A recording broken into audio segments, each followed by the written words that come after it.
سوال ہے کہ ہماری کراچی سے ڈائریکٹ مدینہ شریف کی فلائٹ ہے، تو کیا ایسی صورت میں احرام باندھ کر جانا ہوگا؟ دیکھیں، جو میقات کہلاتی ہے نا، اس میقات سے گزرنے کے بعد بھی اگر کسی شخص کا ارادہ مکہ مکرمہ میں داخل ہونے کا ہے، شرط کیا ہے؟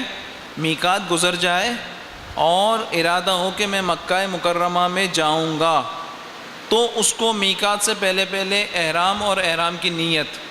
احرام کیا ہے؟ 2 چادروں کا نام اور ساتھ میں ایک نیت کرنی ہوتی ہے کہ میں عمرے یا حج یا دونوں کا ایک ساتھ احرام کی نیت کرتا ہوں، یہ اس طرح سے نیت کی جاتی ہے۔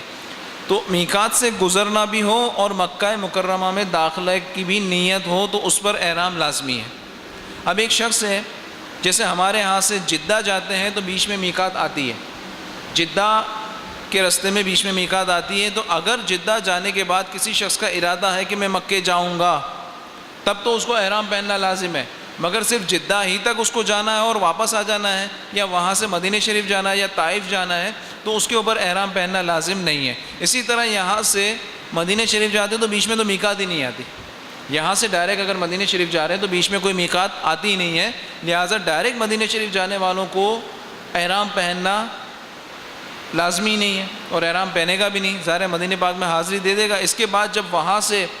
مکہ مکرمہ جانا ہوتا ہے تو بیچ میں جو میقات آتی ہیں وہ ابیار علی ہے، وہ وہاں مسجد بھی بنی ہوئی ہے، ابیار علی وہ رستہ ہے، وہاں سے وہ میقات ہے، وہاں سے جب وہ گزرے گا تو وہ بغیر احرام کے نہیں گزر سکتا۔ واللہ تعالی اعلم۔